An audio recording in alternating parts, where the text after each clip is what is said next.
Vou introduzir um outro assunto. Gente, está circulando nas redes sociais uma história relacionada ao copo da moda. Aliás, um forte abraço a todos os Faria Limers que nos acompanham. Estou falando com vocês também. Sim, é o copo de vocês. Esses copos térmicos feitos de aço inoxidável viraram um símbolo de vários blogueiros que andam na Avenida Faria Lima para lá e para cá, Mano Ferreira. Pois começou, inclusive, a correr pela internet que esses copos teriam chumbo, e chumbo faz muito mal para a saúde. O chumbo é usado como parte do isolamento a vácuo do copo e é coberto por uma camada de aço inoxidável que protege os consumidores da exposição a esse material. Os fabricantes vieram para a internet explicar que o processo de fabricação emprega o uso de pellets, padrão da indústria, para selar o isolamento a vácuo na base dos produtos em que o material de vedação também inclui algum chumbo. A dúvida é, será que existe um nível de chumbo seguro nessa história? Para a gente saber quais são os riscos do copo dos Faria Limers, a gente vai falar agora com o Dr. Francisco Tostes, endocrinologista, que está conectado aqui com a gente. Tudo bem, doutor? Bem-vindo. Olá, tudo bem? Obrigado pelo convite. Prazer estar com vocês aqui do Morning Show. Estava acompanhando o papo super gostoso aí sobre o jejum. É sempre um tema que rende bastante discussão, muito interessante. Prazer estar com vocês. Muito bem, a gente vai voltar nesse tema daqui a pouquinho, que queremos que você possa, inclusive, complementar. Mas antes, deixa eu só entender um pouco essa história do copo térmico que está dando o que falar. Realmente é perigoso você ter chumbo isolado dentro de um copo? Explica pra gente. Bom, segundo o próprio fabricante, né, não só dessa marca, de todas as marcas similares, o chumbo está selado. Agora, se houver alguma deterioração, algum tipo de exposição desse material, né, dessa camada de aço inox que reveste o chumbo que está ali por dentro, aí sim pode não, certamente haverá uma contaminação de chumbo pelo consumidor. Então, assim, é sempre um risco, né? Vale lembrar que também outras fontes de exposição, não só de chumbo, como de outros metais pesados, né, que a gente chama, também acabam acontecendo por conta de deterioração, por exemplo, de panela. Então, assim, é óbvio que da forma que o produto entrega ao consumidor, pelo que a gente entende, não há esse risco, mas é bom esse alerta acontecer para que fique atento, né? Às vezes a gente tem ali o produto, ele já está ali meio mais ou menos, meio carquelado e a gente continua usando. Então é importante estar atento a esse risco de exposição ao chumbo, que é um risco muito grande à saúde, sobretudo esse risco crônico, né?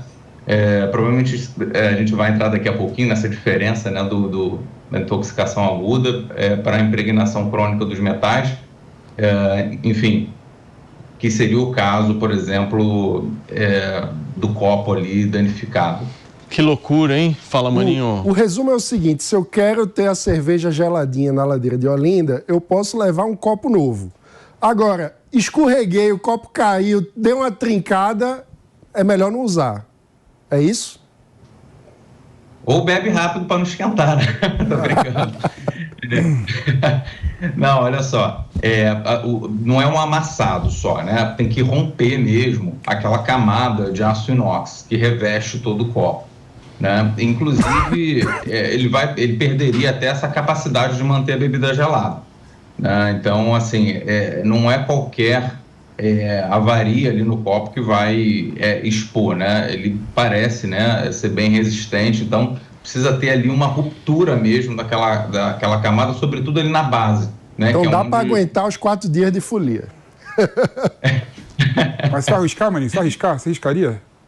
O doutor está dizendo que é seguro, então não é se arriscar, Mas vai saber que tem um vazamento imperceptível. Não, mas você quer tomar como o negócio? Você vai aposentar o seu copo? Plástico? Eu tomo rápido, eu tô com doutor. Mas aí tem outros efeitos, né? De tomar muito rápido. Eu bebo mais rápido que o copo esquenta na minha mão. Pode ser um amadorismo carnavalesco beber muito rápido. Eu sou profissional no carnaval, Maninho. Você viu ali.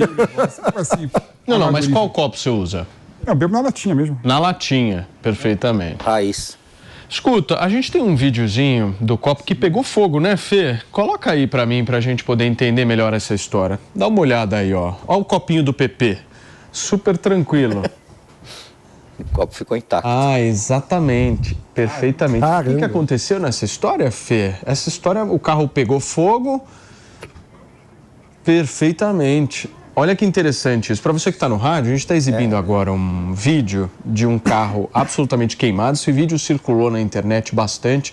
O carro está destruído, completamente destruído, mas o copo está relativamente intacto. E aí o que aconteceu? A própria concessionária deu um carro novo para a mulher exatamente por conta disso. Olha só que interessante isso. Agora, doutor, os riscos o senhor traz aqui.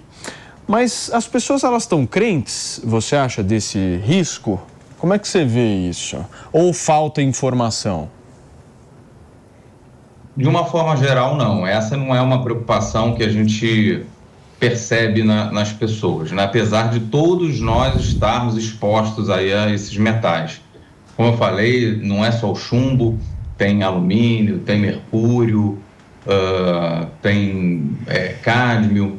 Enfim, nós todos estamos expostos. É porque culturalmente o pessoal associou muito a populações de risco. Por exemplo, o chumbo, vamos focar aqui no chumbo, ele era muito presente nas tintas antigas. Então, se acreditava ser uma população de risco, os pintores, o pessoal que trabalhava na indústria, mas a gente sabe que tem chumbo na água. Hoje, nos Estados Unidos, eles emitiram, inclusive, um notificado que a principal fonte de exposição de chumbo é na água, não é? Até porque a tinta, eles já mudaram, né?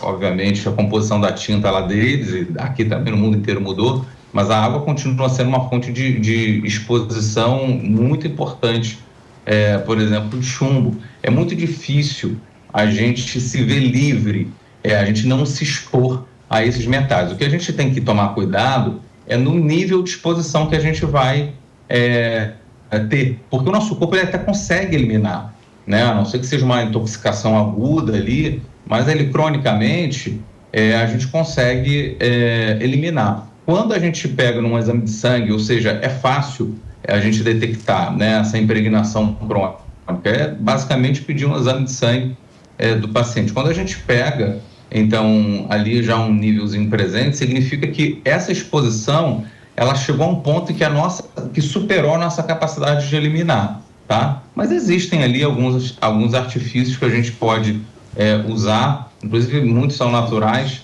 para eliminar esses metais, além de procurar entender dentro da rotina da pessoa que possíveis fontes de exposição são essas, para que ela possa, pelo menos, reduzir, minimizar aí esse dano. Muito bem, doutor, você tinha dito no início do nosso papo que você estava acompanhando aqui a discussão, né? Inclusive com a doutora aqui que está presente no sofá a respeito do emagrecimento. A gente quer a tua contribuição também, meu amigo. Pode falar. Opa, que prazer. Primeiro, quero parabenizar a doutora, eu concordo com tudo que ela falou. Eu acredito que o jejum, ele seja uma ferramenta muito útil para muitas pessoas que querem perder peso, pelo seguinte ponto. É muito difícil, às vezes, né, quando a gente está querendo emagrecer, olha, você vai comer só 3 colherzinhas de arroz, meia concha de feijão, um pedacinho de carne. É muito difícil, às vezes, a pessoa aceitar controlar essas porções ao longo do dia, né? Mas é muito mais fácil, às vezes é muito mais didático para ela, falar assim, olha, você pode comer de 10 às 6. Então, a partir das 6 da tarde, ela aceita, ela colocou na cabeça de que não vai comer mais. Então, mal ou bem, acaba sendo uma forma eficiente dela fazer a restrição calórica, dela limitar o excesso de calorias. Então, aquela beliscada, às vezes num chocolate, às vezes numa besteirinha que ela ia fazer ali 8, 9, 10 da noite, ela não vai fazer simplesmente porque ela se comprometeu com a estratégia do jejum. E aí, quanto menor for a janela de alimentação, é claro que menor vai ser a janela de oportunidade também para que esses excessos aconteçam. Então, eu acho que pode funcionar, sim, muito bem para muitas pessoas. Tem que individualizar, porque vocês depois comentaram sobre o exercício físico. Tem pessoas que sentem muito, né, o jejum, e tem outras pessoas que conseguem lidar bem com ele, que não tem perda de energia ao longo do dia. Então, a gente entender mesmo como cada um funciona. E como a doutora mesmo falou, é interessante, até pensando na manutenção do peso, né, que a gente intercale estratégias, porque quem já tentou emagrecer sabe, né, assim, uma das coisas que a gente fala assim, tô enjoado da dieta, né, a gente cansa ali daquela mesma coisa todo dia. Então, você trazer esse dinamismo, uma estratégia diferente, isso aumenta muito a adesão.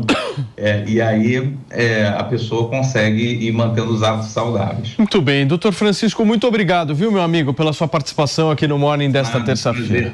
Valeu, cara. Um abração.